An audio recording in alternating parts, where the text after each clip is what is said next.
Hi, Angie. Hi, Shadi. How are you? Alhamdulillah, everything is fine. How are you? Great, great. Wallahi, it's actually very nice to have you on board in the podcast. I mean, for me at least, or actually not only me, I mean, I gotta be honest, within our automotive field, you're considered the Cinderella within this field because you have been doing the heavy lifting and you're a hardcore engineer. I mean, in different aspects. However, people don't know that. But it's really nice having you on board. My pleasure. Thank you so much. So tell me, I mean, let's start from your personal life. I mean, what the hell made you come into this business? I mean, I'm really curious. I mean, well, of course, for guys, that's totally normal. But for you, how did this form? How did you actually get to that stage? I mean, it's... It has been my passion since a long time ago. Wow. Started while I was studying back in university days. This was back in 2007, 2008, when I had to choose the minor in engineering, which minor I'll be joining.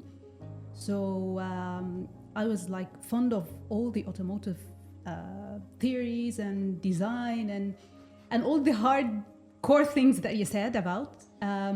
It was my passion really at that time, and my father, I had to convince him that his eldest daughter is joining automotive engineering in a very hard, reputable university in Egypt, Ain Shams University.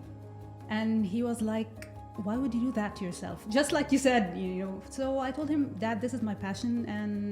And he supported a lot. He told me, as long as this is your passion, follow your passion. So this started a long time ago.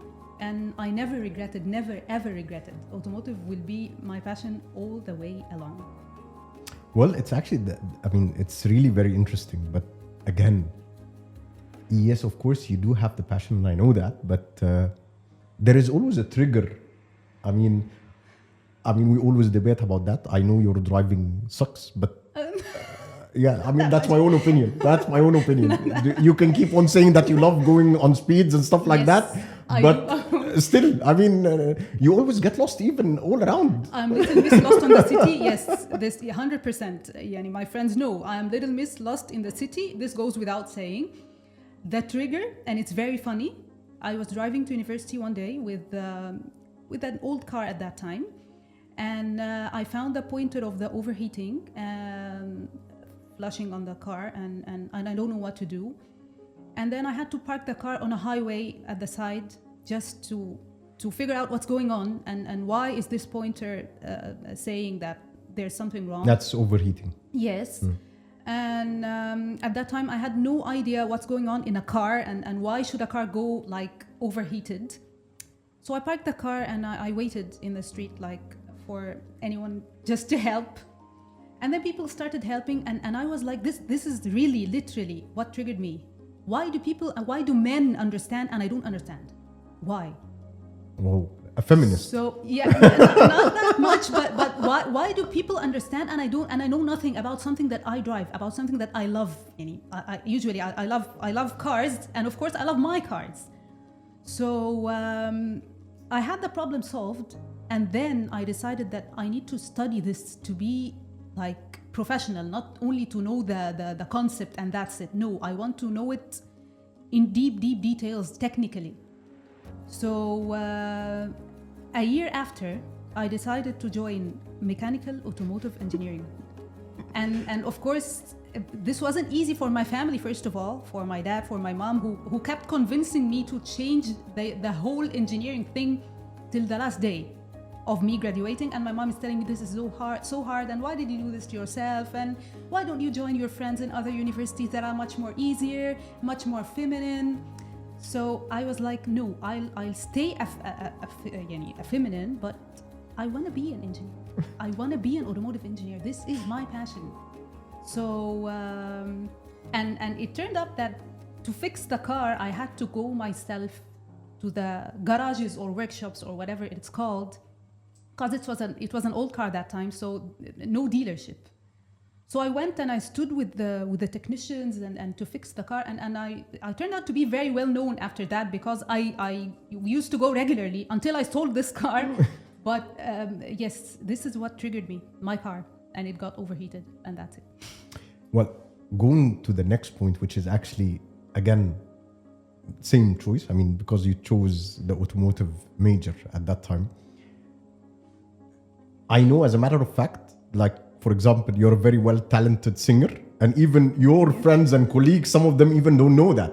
And by the way, ironically, I came through one of your videos on TikTok, I think, Yes, TikTok. and it was by, I was like, is that Inji? I mean, because even the first time I heard about you was from Muhammad Abdelaziz.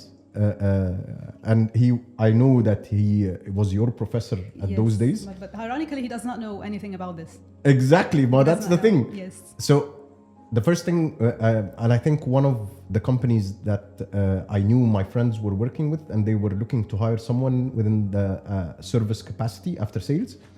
And at that time, I reached out to Muhammad, and Muhammad said, there is a very good engineer, and she's actually handling the reception in Toyota, and she moved to BMW. And then I was like, an engineer, okay, is she actually that good? Then when he sent me over the CV, and I was like, Muhammad, does that actually work with us? I mean, in the field, did you look at her? Then he said, yeah, you can consider her Cinderella.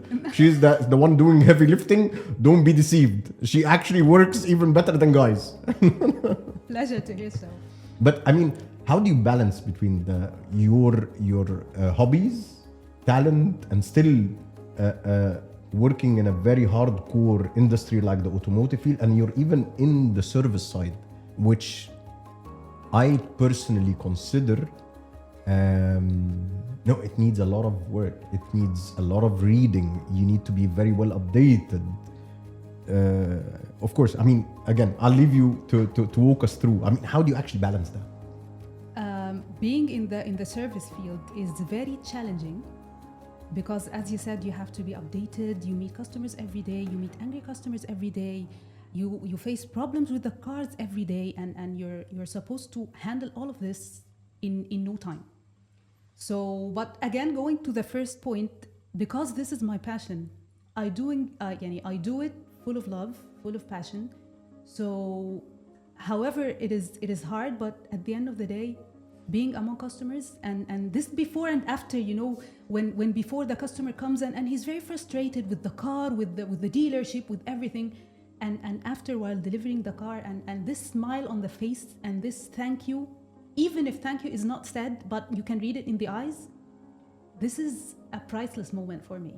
So as for me, I like to be challenged every day. So the best part of being in the service field, the after sales, which people say, oh, it's hard and it's tough, and it is hard and it is tough, but at the end of the day, you can feel what you did, you can sense what you did. So that's why it keeps me motivated. It keeps me challenged every day. You learn something new every day. You meet new people every day. You solve a problem. So this is me. This charged me.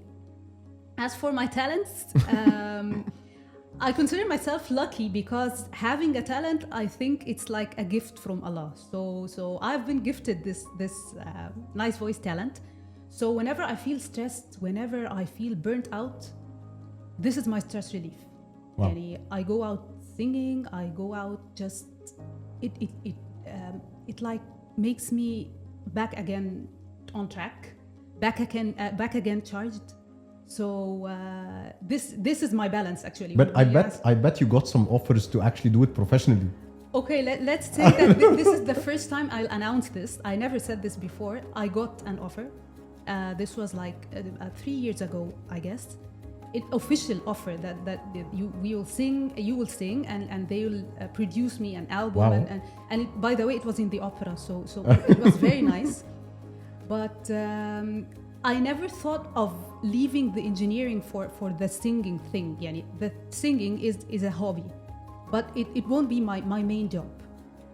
I love singing so much. I wish I can attend like in an opera stage and with these audience and stuff. I'd be happy to do so, but as a hobby, not as a main career. But my career, when it comes to automotive, this is me. Yeah, I mean, I gotta admit, and that's one of the main things I love about you, is that you have that passion for the industry. And I mean, yeah, I've came across even different colleagues and different friends within the industry itself. But some of them, I would say, they are still missing or lacking the passion somehow. And I think for even development in the career, it's a very important part that when you have the passion, and it shows, by the way, that's something you cannot hide. If you have your own passion towards what you love and you actually do it every day, you will excel. Simple. The good thing is that even customers, yani, it's one of my happy moments when customers tell me, you know what, you love what you do. People read this, people read between lines. True. So I never thought of my work like I go do a job and go back home. No, I do it with all my heart. And this, as you said, excels to the extent that the people themselves, they feel this. And by the way, this is part of what makes them like believe in me. So trust is built. So whatever the problem is, they're 100% sure that no, this Inji, she will do her best, whatever the problem is, because they only felt that I'm doing it with passion, that I'm not doing this just like to do it and khalas, at the end of the day you're doing your job. So it makes a big difference, really. And believe me, you have left a footprint, and I remember a couple of my even friends from outside the field who have actually came to your workshops and they have named you by name, and they still remember that kind of service. And that's actually one of the things that when I was thinking to myself and I was planning the podcast sequences in terms of episodes, and we even had a chat about this, I thought, okay, let's bring people who are within the capacity of a certain management layer. And I know you started off, of course, as a reception engineer, right? Yes.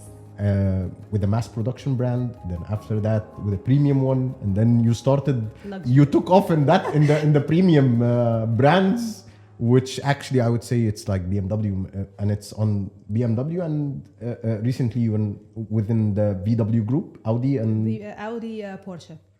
so that's actually fantastic. And that actually takes me to my next question. Now, when I talk about the reception part and communicating with the customers, and when you actually start welcoming even the customers from the time they are bringing their car for service or maintenance or whatever complaint they have, take me through the journey, and what was actually the differences, or what are the difference from your perspective between a mass production brand like Toyota and Nissan, and when we talk about the premium like BMW, Mercedes, Audi and Porsche, for example.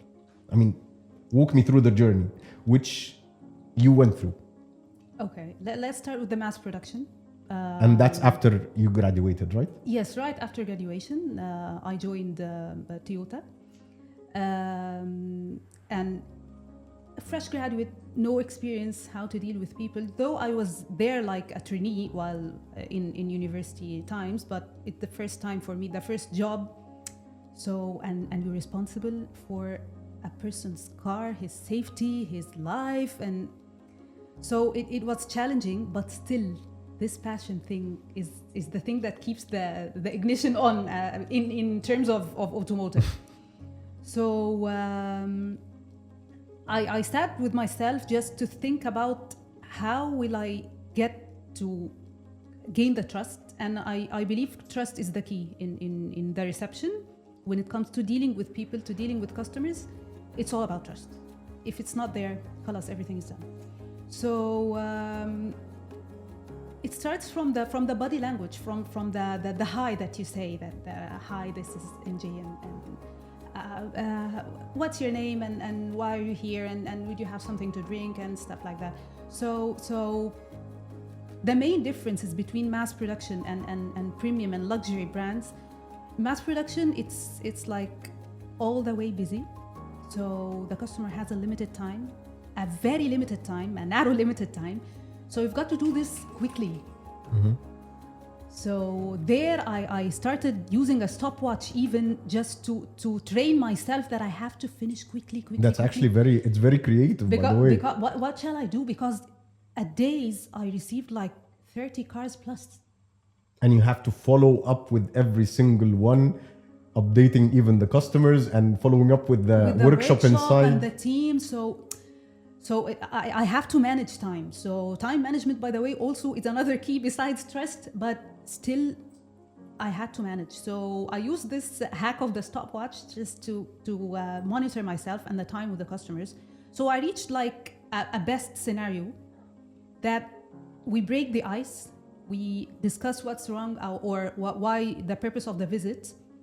We agree, we sign, and then he leaves. And then comes one of the best parts as well, dealing with the workshop and the colleagues internally, which is something like, I consider myself a people-oriented person, and that's why I love the after sales, because it's all about people.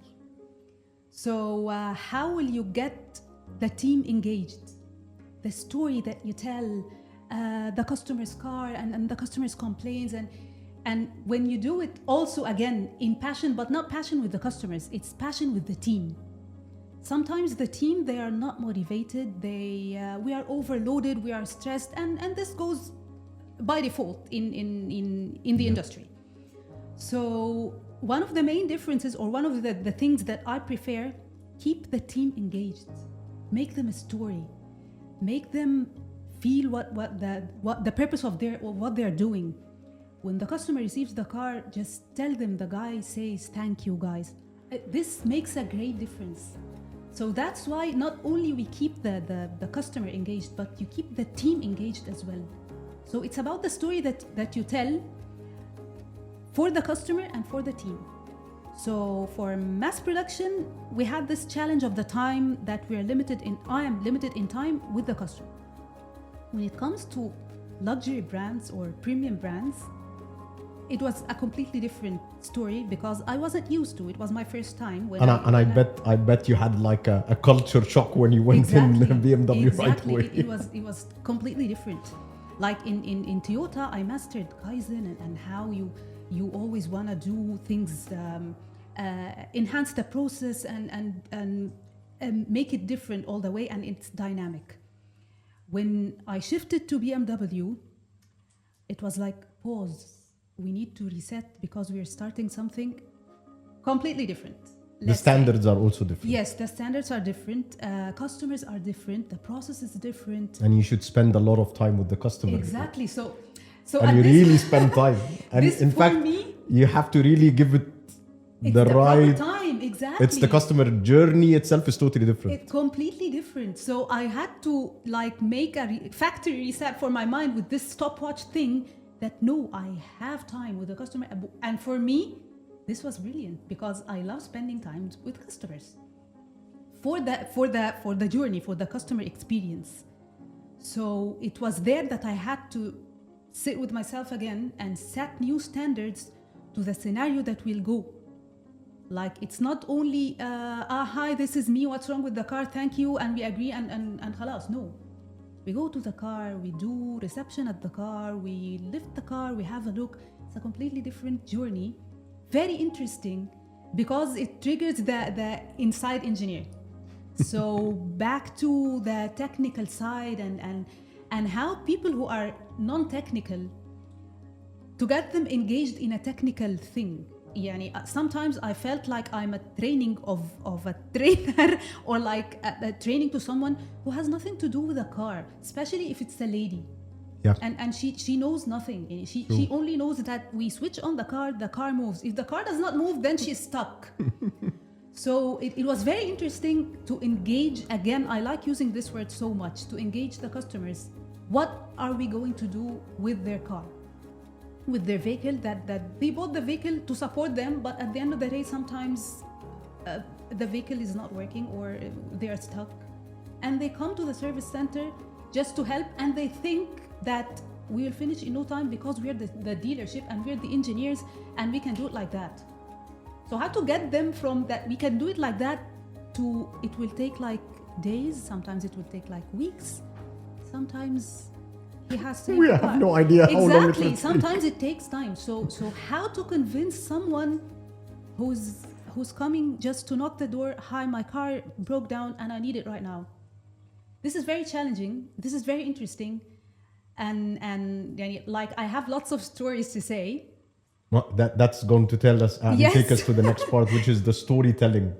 Now, a lot of people don't know that in service, in every day or on a daily basis, there is dozens of stories that you go with. Exactly. Now, what is the I would say a flash story or a main story or a story which really triggers memories into you that you can never forget until now within that area?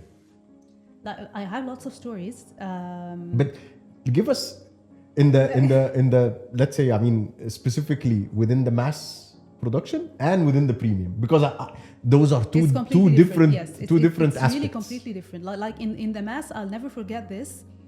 A driver of the Toyota High Ace. Okay. So, and he came shouting, car is new, it's not working, there's something wrong. I need the car right now. I have work. Okay, so sir, have a seat. Let's talk. What's going on? And he's not this mindset. So I triggered myself again that no, this is not the key. Change the key because there is something wrong. The guy keeps shouting, tone of voice coming higher. So I had to take him outside the reception so as not to Not to ruin create the- a scene. Yeah, exactly. Not to create a scene. Went out, checked the car. Turns out that he put some fuel in a place that In a fuel pump. yes, that, Which is that not- wasn't. it- I think the wasn't quality good. itself The wasn't. quality was horrible, and he doesn't understand because at the end of the day, he's a driver. He's the owner, but he has no idea what's going on. So I started illustrating that when we go to the fuel pump, what happens is that the fuel comes in the car and then it goes through the engine and then. So I made him a story, a very simple story, just to understand why his car is flashing that there is something wrong. So he said, okay, now guys, it's easy, just go clean it. It's okay, we'll clean, but this cleaning, I had to use his words. Time. Yeah, I had to use his words. It's okay, we'll clean, but it takes time because we are cleaning. And I think it takes almost like a day work. It took us 2 days, but Oh, to at convince least. him that he's gonna leave his Toyota High Ace for 2 days in the service center.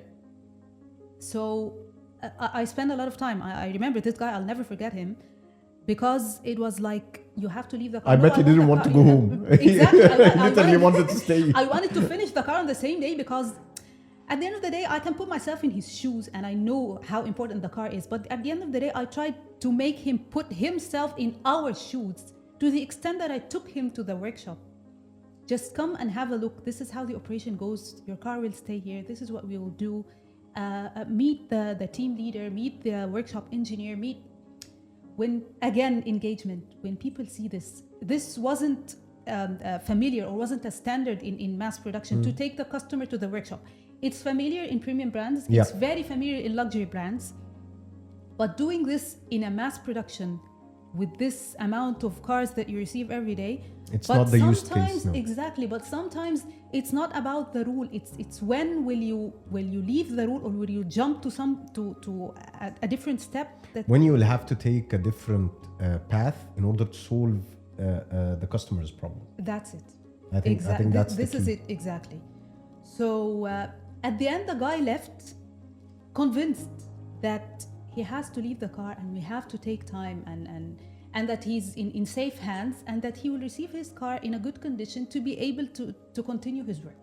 So this was one of the stories that I'll never forget in mass production. Like in luxury brands, it's completely different. Yeah, I bet. I remember I was sitting there at my office and I found a very famous at that time a social media influencer in the reception, and I know her because I like social media, so I know I follow her. So I went there saying, "Hi, how are you?" And she was very much frustrated. Oh, you guys and the car and this, I bought this Horrible brand. service. Exactly. And she's a very nice lady, knows nothing about cars, and she's there frustrated because the cover of the fuel tank does not close in a BMW. So and you can imagine It's a the car drama build. drama for the lady that drives the BMW with the fuel tank cover that does not close and how come and safety, and and a very long story. And I was like, okay, I'll listen carefully. We'll solve it. It's Exactly, it's easy. and it's actually it's a very minor job. Exactly, but for her, and I can understand that The the way she frustration. thinks, yes, for her it's a very big deal.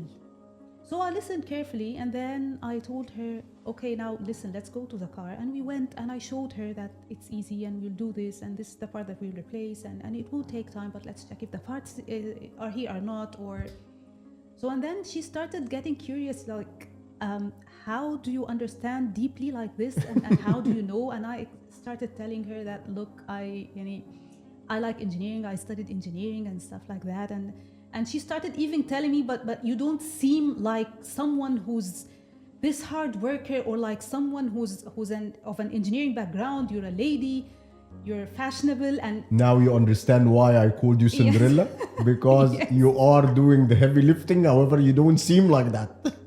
But who knows you knows that you're a hardcore automotive engineer by heart. pleasure to hear this. Even the lady, she started telling me, look, she left the car, she left the story, and she started telling me, okay, tell me more. And she started following me on social media, and like she told me, you're different, because I started telling her like my hobbies and fashion and singing and stuff like. So she was like, how come? It doesn't add up. Exactly. and at the end of the day, parts weren't available. The lady left the service center very much satisfied. I remember a story on her Instagram account was written, and I was mentioned, and we took a selfie, and she mentioned that she entered the service center in a state, and she went out in a different state, though the parts were not available, though her problem wasn't solved at the same visit, but she had this experience with someone who's passionate. And by the way, we're still friends till the moment. Wow, that's nice. Yes. So this was one of the stories that I'll never forget in premium brands. And I guess one of the nice parts which people don't know is that even, and I started off like you very much in the after sales, so it's very nice when you actually make even friends within that space who can actually start off as customers, and then later on they become just normal friends. Turns to friends. Yes, it's very nice. It's one of the best parts of being in a job among customers. Like, I know it's hard. Customer facing, it's not that easy. You face people with different cultures. You face people with different mindsets. You face people with, even when I joined Gulf area, with completely different even languages. And at the end of the day, you have to deal. So when we break the ice in a good way, when people get this trust to the extent that it turns to friendship, this is one of the moments of the success that I love. Yani, whenever this is done, I feel like, alhamdulillah, I'm doing a great job. And I think also that taught you, when you started managing even reception as a reception manager, that taught you even the drill, how to manage the team and how to coach them on how to handle the customers. And of course you started learning also other skills in management and other stuff like that, but I mean that core itself you started mastering, and even how to coach others. Dealing with people, it taught me a lot, because I never thought that I would be this extrovert to deal with people. Like when I started the job, it was hard. It wasn't easy to meet all these kinds of people, to deal with colleagues, to deal with the workshop, and you deal with lots of people. But by time and by experience, it became like, as I said, it's my the thing that charged me. So being among people taught me a lot, that when I got in charge of a team, now I know that there are different types of characters, that there are different types of mindsets, and that the key to every character is not the same. So how do we deal with different characters in different ways to get the best productivity? So yes, it is challenging, but being in charge of a team and seeing this team making success and telling success stories and leaving this footprint, as you said, in their lives personally and practically, it's something that again charged me. Well, what you actually were saying, and even talking about the customer experience journey and the differences even between different brands in the journey, and how you even solved the problems and diagnosed it, and then after that engaging with the team and all that, you know that this is actually a very important part within the space of the branding of even dealerships and brands. Because the thing is that it takes you, and customers are very smart, by the way. Exactly. Like your story, for example, with the customer in Toyota and the customer in BMW, who at the end of the day they were satisfied when they went out. It's not really a customer experience index only, but it's actually the journey itself and the branding. It creates a good branding impression. I would say actually an excellent branding expression, and that is actually key. But that brings me to the next question. Now, what are the aspects that you see from your side as branding that are very important, but the industry is still not very much focused on? What is there that still the industry needs development in, that we may think, no, it's there, or it's neglected, let's put it this way? Key touch points for the customer. When it comes to customer experience, sometimes people think that it's not important, but it's very important. Like from the first thing, from the customer calling the call center to book an appointment, how we receive the call as a dealership, how we handle the customer, how we fulfill his requirements in this 2-minute or even 1-minute call. This is the main thing. This is a key touch point from my point of view. Second key touch point: customer booked an appointment already. Customer is there at the dealership. So it's from starting from even the security guy at the gate, how he greets the customer, how he smiles at the customer. I remember we received complaints because of the security guy, which is something that we never thought about. But when a customer started saying that, like, the guy doesn't smile at me, and I put myself in the shoe of the customer. Why would I go to the service center with my car, for example, broke down, or even for a service, and the people don't smile? And when it comes to customers coming to a dealership, I can 100% agree that they're coming with a problem.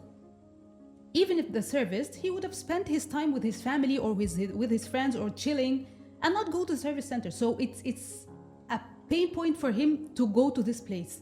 So at least when he comes to this place, he should find people smiling. He shouldn't find people stressed, running all over the place, as if there is something wrong or there is something they're trying to hide.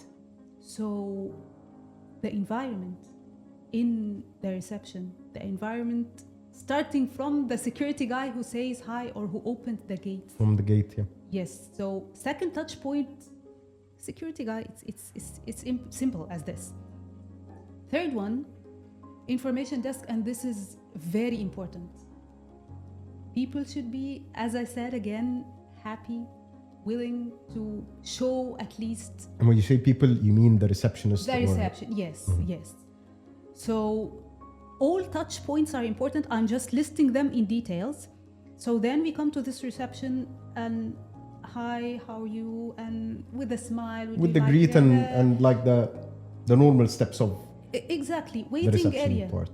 There should be a waiting area for the guys who came to do the service or to have their car fixed. A comfortable waiting area. Of course, I know it will vary from a brand to brand, depends on the standard of each brand. But at the end of the day, there are main borders that there should be a waiting area, a good waiting. Decent. Yes.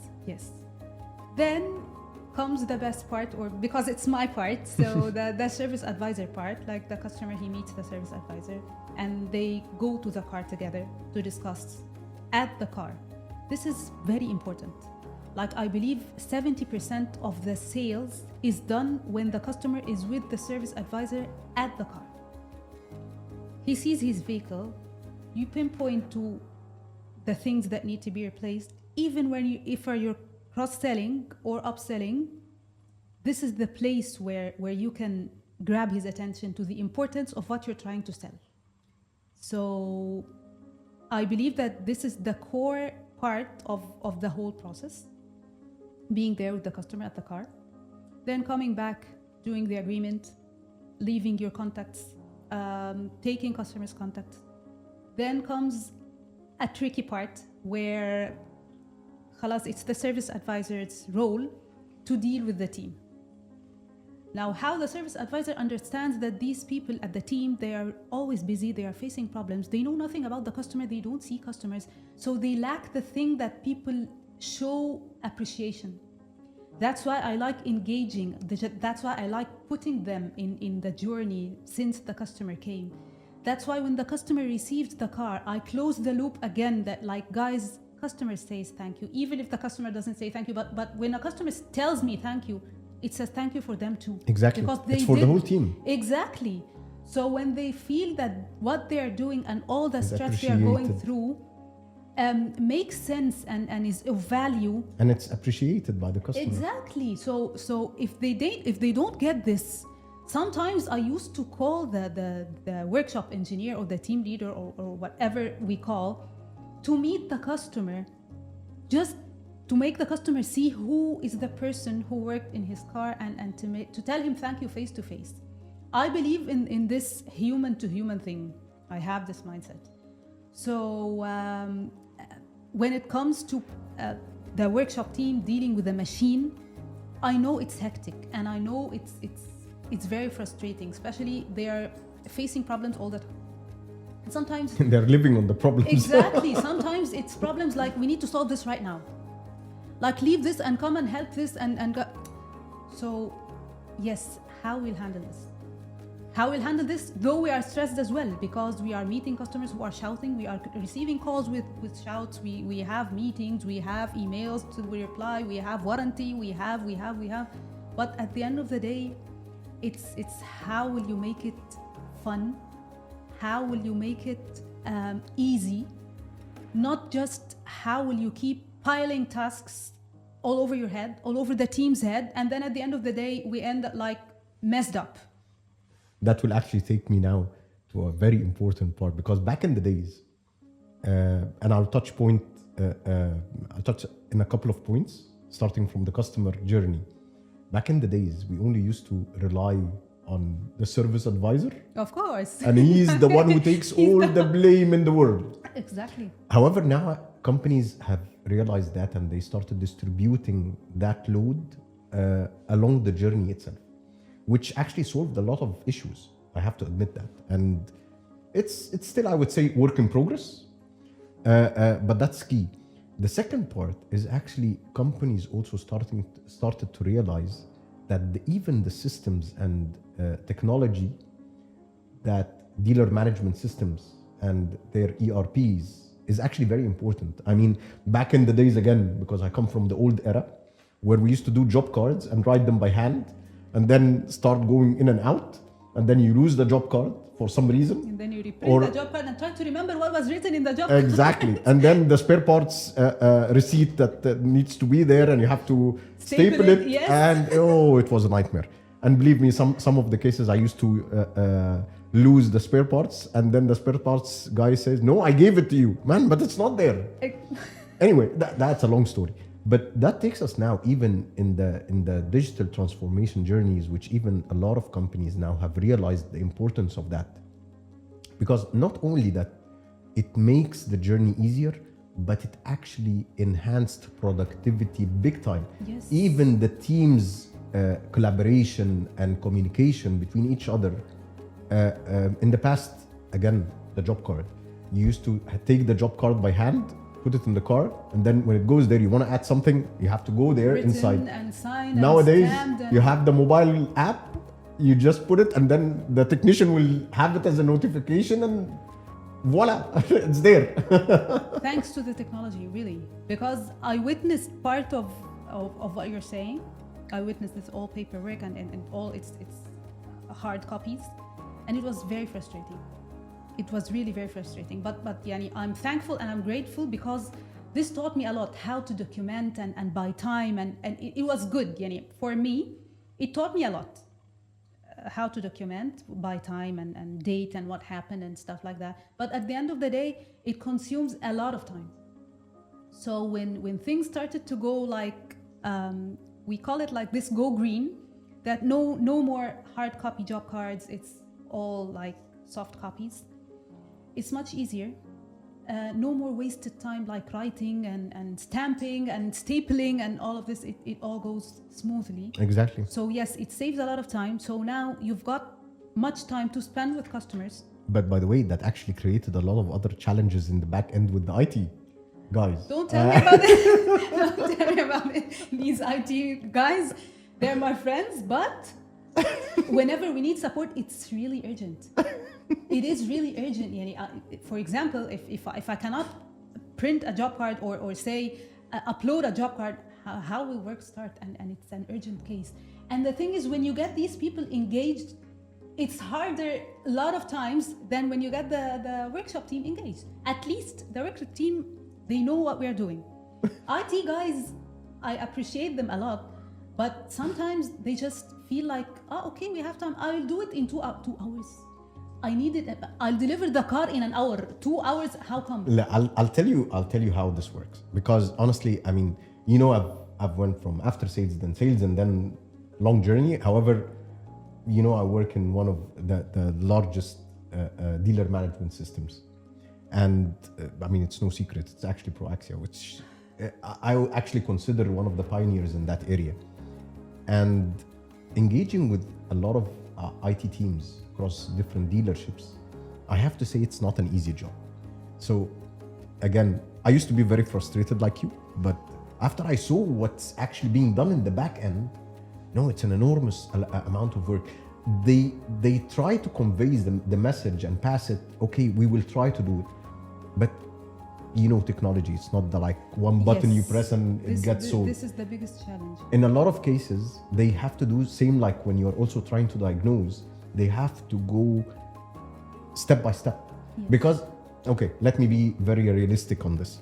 In cars, when you want to diagnose something, in most of the cases, if he's a very senior technician, he will know what is wrong from first glance. Exactly. But he has to go through the... Let's be realistic. And with technicians, they will still spot it and they will solve it and they will not tell you that they knew. Of course. But with IT, it's a totally different story. He still has to go step by step to make sure that he's actually pinpointing and resolving and making sure that everything is going fine within the systems. Because sometimes it's a very small glitch that it's stopping the whole thing. Exactly.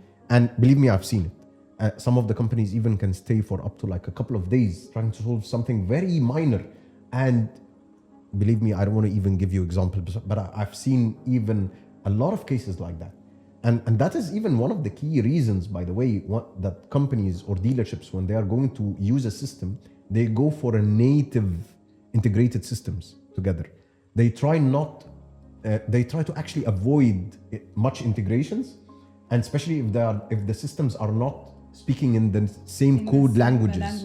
Yes. So that's a nightmare, believe me, even whatever you do. So I have to give them credit. I mean, I know you're just pointing the pain point, but it's actually now being addressed that even most of the dealerships or even business owners, they try to go to the native integrations mainly because of that. They try to avoid, they actually hear it and they sense the issue or challenge they are facing to solving problems, which you're talking about. I owe them a lot, these guys. I know it's a hard I'm part. trying to save you from yourself. I know. I owe them a lot, really, I know. But the thing is, it's a bit challenging. We are trying to focus the energy on customers and on workshop, but at the end of the day, we have the IT department, we have the finance department, we have the warranty department, so that's why when it comes to this service advisor, only one person, he's like, unfortunately, because he's Superman. the front interface. Superman. He is the front interface. So, but again, like, I believe, for example, the IT engineer is like my customer. The finance team is one of my customers. The warranty team is one of my customers. So how we engage them again to the engagement. If people are not on the same wavelength, it will be like a disaster. And I witnessed working environments where everyone is doing everything in a completely different wavelength. So at the end, there is no engagement. So even, It's like working in separate silos. exactly. And the customer starts like, he feels, though no one says, but customers are that smart. They Exactly. can feel it. So when it comes to the how we measure what we are doing, By the way, that is one aspect that people never look at. I mean, as companies, they don't look at.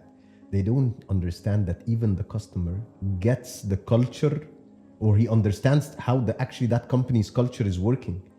And that affects even the business. of course, like I was saying, how we measure what we're doing, because at the end of the day, you dropped your car for service, you received your car, thank you, goodbye, and then you receive a survey. What do you think of the service? So this closing the loop question or survey or whatever we want to call it, it's very important, because how will I know what I'm doing is of value to the customer or no, or something needs to be enhanced, something needs to be rearranged, or like you were asking about the customer experience. So the feedback of the customer is the thing that's going to close the loop. So when you ask the customers and you get feedback that there's something wrong, it's not about that you blame the people because, oh, you guys did not do your job. It's much more deeper.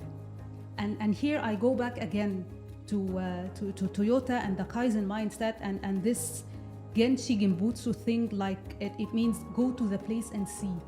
They are pioneers in the Kaizen and even whatever theories of development and improvement in the process.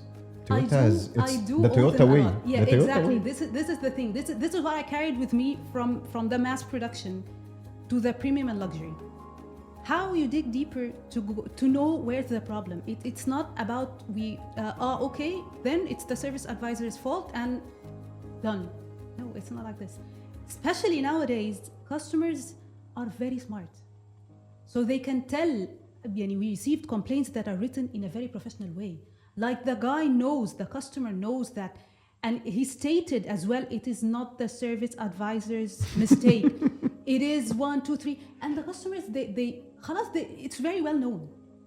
After sales is not something that's now... They are not the evil part. Exactly. They are actually trying to solve it. Exactly. So this is what makes it more challenging, but more interesting.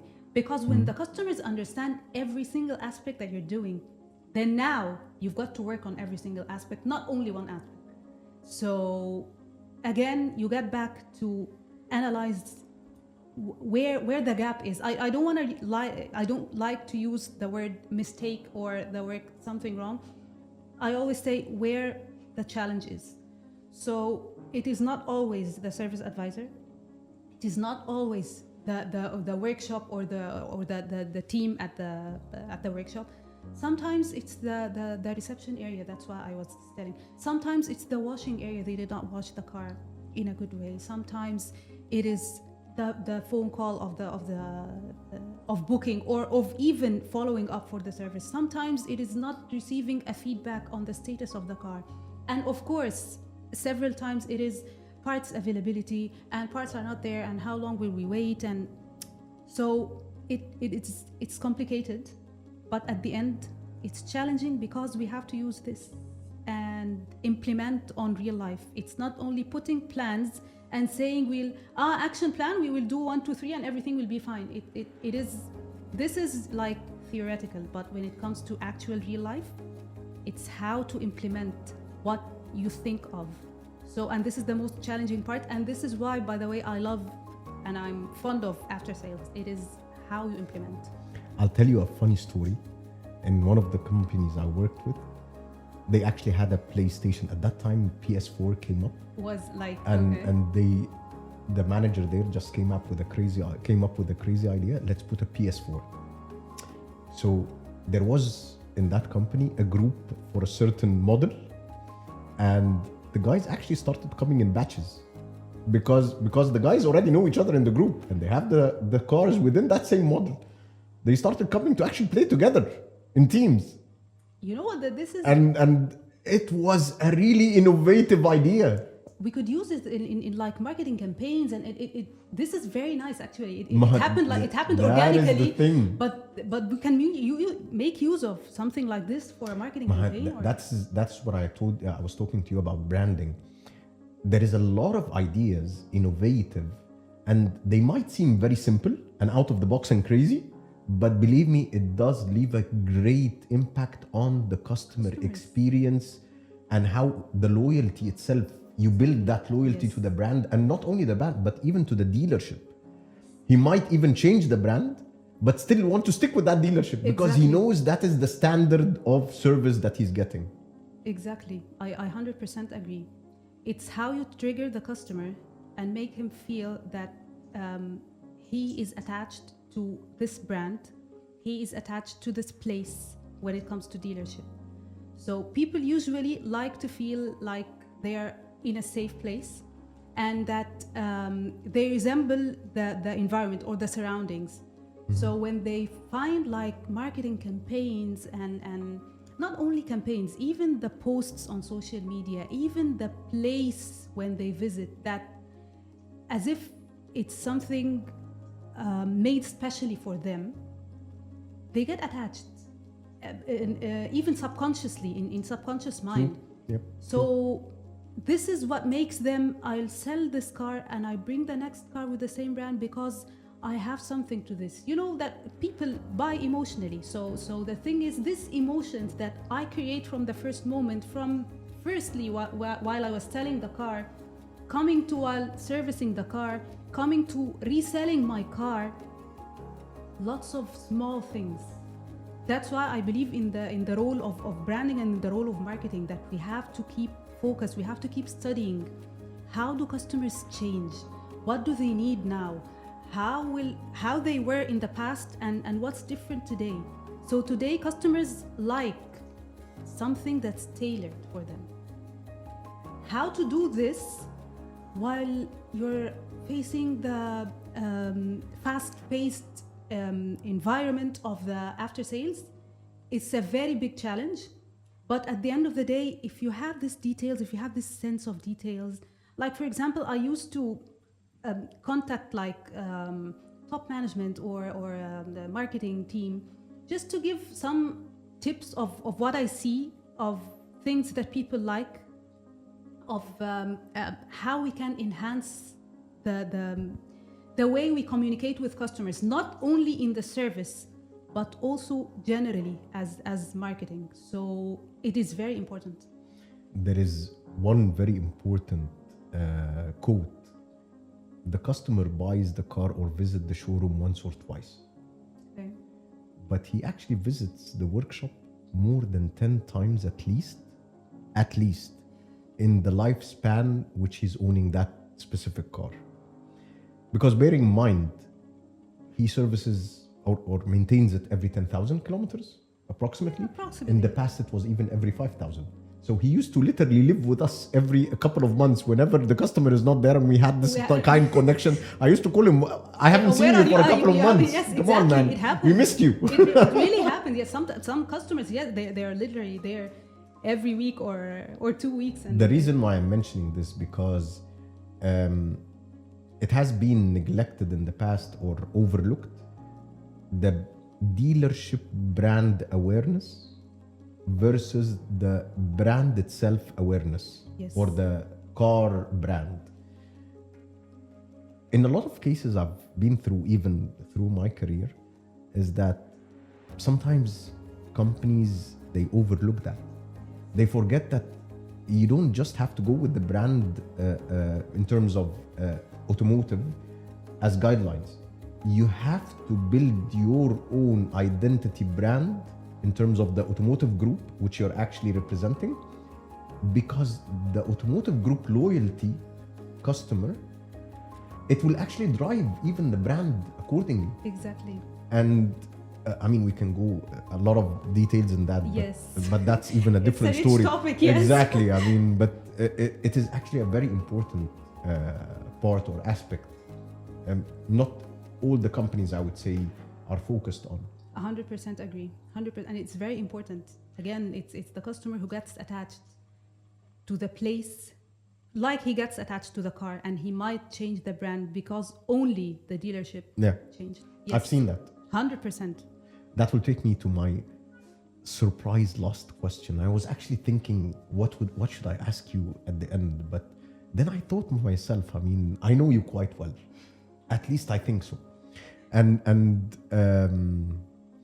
if I give you the role of CEO for a day, what will be your main target decision that you think would leave a big impact for not only the employees, but also to the customers? Like if I tell you, you do one thing, what is the one thing that you know that will impact the employees or co-workers and also the customers accordingly, and that will actually leave a legacy for you? Just one. Wow. Oh, this was an unexpected question. And I started imagining myself in the office of the CEO and... Well, okay.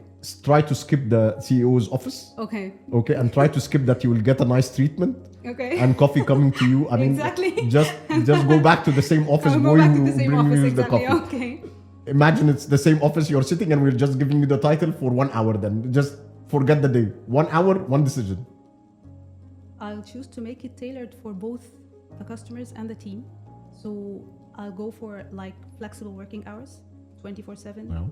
Customers will choose when they would like to drop the car and when they would like to receive the car back. The team will choose the working hours they would like to work on. And this would be, of course, thanks again to the technology. It will be something like online, so that we can save time and effort. So yes, people will choose, team will choose. Well, I have to admit that's really innovative. And I promise, if this can happen, we'll get the best productivity, best utility ever. Well, I don't imagine that the operation guys would really love you that much. I know they'll not love me, and I know. Unless you're actually going to get all the technicians to live inside the workshop. No, it will be like shifts, but they won't stay 24/7. They will choose which working hours they like to work. So in other words, you like want to make it in shifts. I want to make it in but shifts. Then like do a rotation. Exactly, it's rotational. Okay. And then they choose which shift they want, and then they get to choose, for example, if we categorize the faults, or we'll categorize it by car models or whatever. Yeah, I want to make it much more fun for the team and much more tailored for the customers. So I gotta salute you. I mean, honestly, that is something nice. Thank you. And now I actually started, I mean, you got my appetite that I wished I would work for you at that time. And you're my CEO, then yeah, definitely I would consider giving you another one. Oh, thank you. But not this time, definitely. You're fine with this one. You did a good job. Keep it up. Thank you. Well, thanks a lot, Angie. My pleasure. I mean, I really enjoyed having this conversation, and I really wish you all the best. I mean, you are doing a great job. Keep it up. And I love meeting people who have this kind of passion, because it still shows and it makes a difference. Like, for example, what you were proposing now.